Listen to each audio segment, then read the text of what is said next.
기생의 아들 주제에 양반의 자식을 능멸하다니 가만히 볼 대로 본 녀석이구나. 여봐라. 예. 저 영식이란 놈이 다시는 이런짓 못하도록 아주 혼을 내주도록 하여라.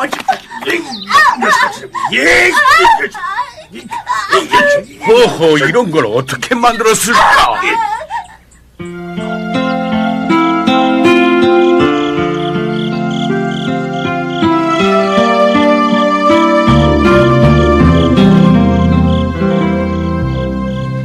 왜 나는 천한 기생의 아들로 태어나야만 했을까?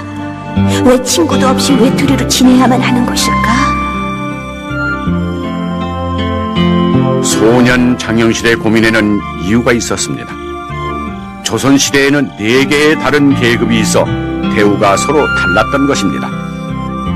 가장 신분이 높았던 계층인 양반들은 많은 하인들을 두고 살았습니다. 다음은 하급 관리자나 기술자로 이루어진 중인 계급과 주로 농사를 짓거나 고기를 잡아 생활하는 평민 계급입니다. 또한 백정, 광대, 사공으로 이루어진 천민 계급이 있었는데 가장 많은 숫자인 노비는 물건과 같이 취급되어 양반들 사이에 주고받는 일이 흔했던 것입니다. 영실의 어머니는 관기 신분으로 천민의 하나였습니다. 그러니 아들 영실이마저도 천민 취급을 받았으면 당연한 일이었던 것입니다. 어머니, 옆집에서 맡긴 괭이를 고쳤어요. 보세요. 어쩌면 영실아, 내 솜씨는 갈수록 늘어만 가는구나. 이어라. 영실이 걔 있느냐? 이 시간에 어쩐 일이시온지요? 사또 나으리의 분부시다. 영실이는 지금부터 관아에서 일을 도와야 하느니라. 네? 어머니. 언젠가 이런 날이 올 줄 알았다. 우리 같은 천민의 신세가 이런 거란다. 영실아, 애미와 떨어져 살더라도 부디 건강해야 한다. 네 신분이 비록 보잘것없다 하나 재주를 계속 가꾸어 나가다 보면 뜻을 크게 펼 날이 있을 것이다. 잊지 않겠습니다, 어머니.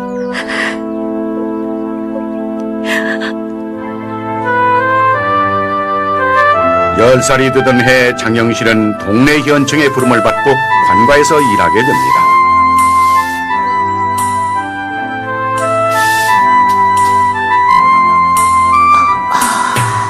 장영실이 16살 되던 해 동네 현감은 영실의 손재주를 인정하고 무기 고치는 일을 맡겼습니다.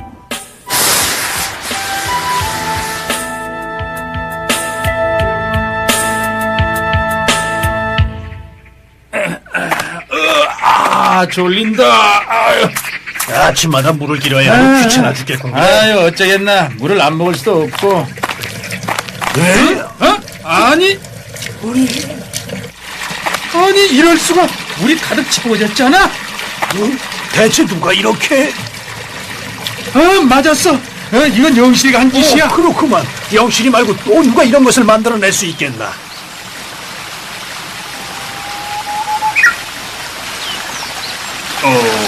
참으로 신기한 일이다. 영실아, 어찌된 일인지 소상히 아뢰어라. 아침마다 물 깃는 일이 번거로워 나무 홈통을 이용하였습니다. 옳거니 내 너의 무기 고치는 솜씨를 보아 짐작을 하고 있었다만 네 재주가 이렇게 출중할 줄 몰랐구나. 황공하옵니다, 사또.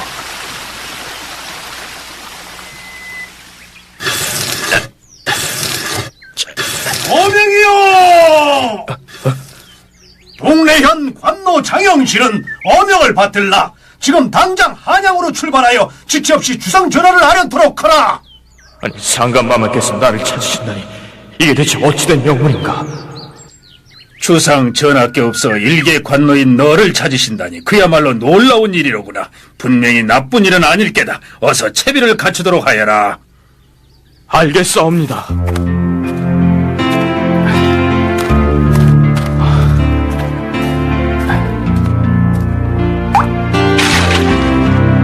당시에 조선을 다스리던 세종대왕은 어질고 지혜로운 왕이었습니다. 장영실이 세종의 부름을 받은 것은 세종 5년, 그러니까 1423년의 일이었습니다. 고개를 들라. 내가 비록 노비의 신분이라 하나 그 손재주가 조선 땅에서 따를 자가 없다고 들었느니라. 짐은 네가 만들었다는 물건들을 예전부터 눈여겨보아왔다. 과연 작은 마을에서 썩히기 아까운 솜씨였느니라. 이제부터는 짐을 도와 나라의 중요한 일에 그 재능을 발휘해보도록 하여라. 황공하옵니다, 마마. 여봐라, 장영실에게서 노비 신분을 거두고 상의원 별자에 임명토록 하라.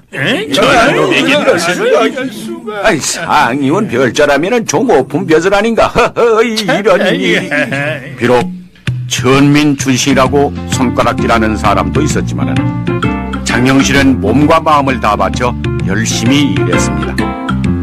그리하여 궁궐의 크고 작은 공사들이 그의 솜씨로 완성됐습니다. 수고가 많습니다, 장공. 아니, 중추원사 이천공 아니십니까? 어인 걸음이신지요? 이 사람은 중추원사 이천으로 기계 제작에도 뛰어난 재능을 보여 훗날 장영실과 함께 큰 공을 세우는 인물입니다. 주상 전하의 명이십니다. 저로 하여금 장공을 도와서 간이대를 제작토록 하셨소이다. 아니, 간이대라면 천문과 기상을 관측하는 기계가 아닙니까? 그렇다 마다요. 더욱 이번에 정인지 대감과 정초 대감께서도 참여하실 겁니다. 간이대란 무엇인가? 그것은 별자리의 운행과 일기의 변화를 예측하는 장비입니다.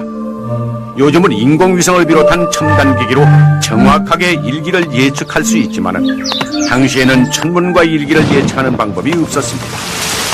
농민에게 있어 일기를 예측한다는 것은 대단히 중요한 일이었습니다. 따라서 세종대왕은 장영실 등에게 일러 백성들을 위한 관측 장비를 만들도록 명했던 것입니다. 그때가 1432년 세종 14년의 일이었습니다. 이듬해 장영실은 호궁이라는 정사품 벼슬로 승진하게 됩니다. 각종 천문의 제작엔 그대의 공이 많았소. 그러나 천체의 운행과 위치를 정확히 파악하는 데는 아직 부족함이 많구려. 그러니 그대가 앞장서서 가장 정확한 천체 관측 기구를 만들어 보시오. 심려 마옵소서 전하.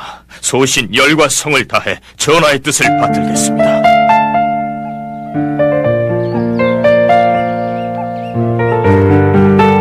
일년 농사를 위해서라도 정확한 천체 관측은 필요하다. 어떻게 해야 만족스러운 기계를 만들 수 있을까?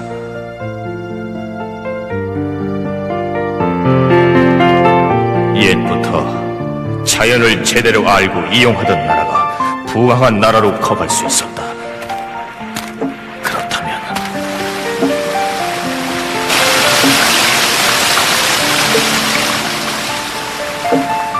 그래, 어렸을 때는 물레방아 옆에서 놀길 좋아했었지.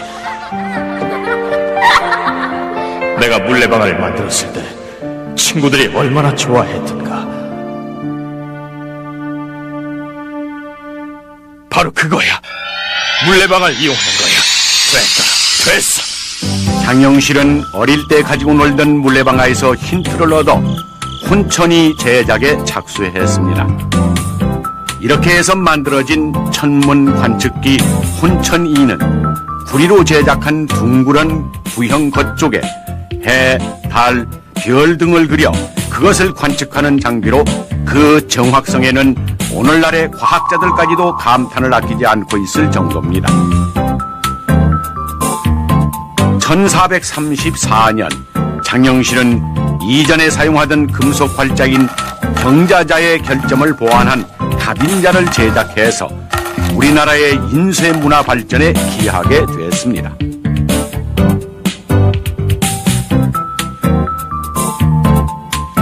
그뿐이 아닙니다. 우리나라 최초의 물시계인 자경루, 해시계인 현주일구, 천명일구, 앙부일구, 그리고 태양의 고도를 측정하는 규표 등이 당시에 장영실이 만들어낸 작품이었습니다.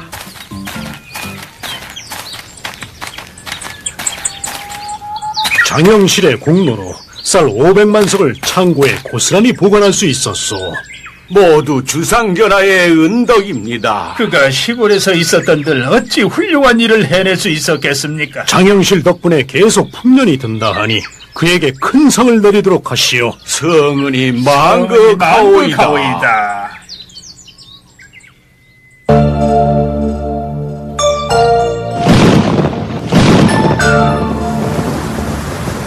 1442년 세종 23년은 장영실의 이름이 역사의 길이 기록되는 한 해였습니다. 장마철이 되면은 물난리가 많았던 우리나라는 그 해에도 어김없이 많은 비 피해가 있었습니다. 비 피해가 참으로 막심하구나. 농사를 망치는 것은 물론이고 사람의 생명까지 잃어야 한다니.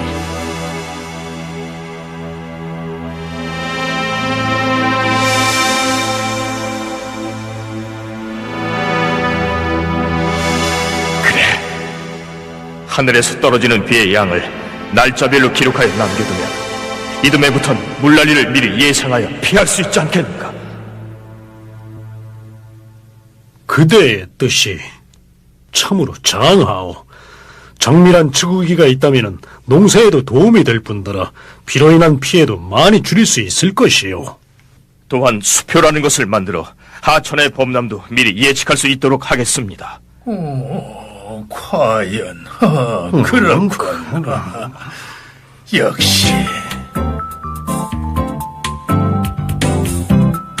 그해 장영실은 계획대로 추구기와 수표를 만들었는데 추구기는 세계 최초의 우량계로서 외국의 것보다 무려 200년이나 앞서서 만들어진 것입니다.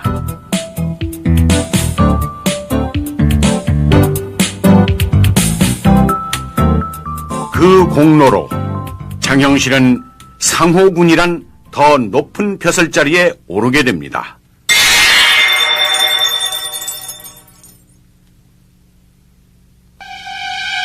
그러던 어느 날 장영실이 새로 만든 어이가 부서져 세종이 낙상하는 사고가 발생합니다.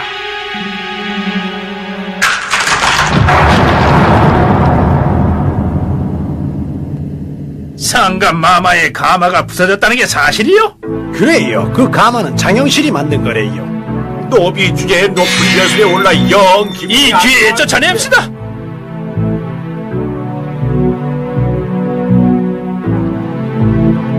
장영실에게 벌을 주자고. 그건 안 될 말이오. 전하, 아니되옵니다. 신하에게 벌을 주는 것도 언제든지 공평해야 합니다. 그렇사옵니다, 전하.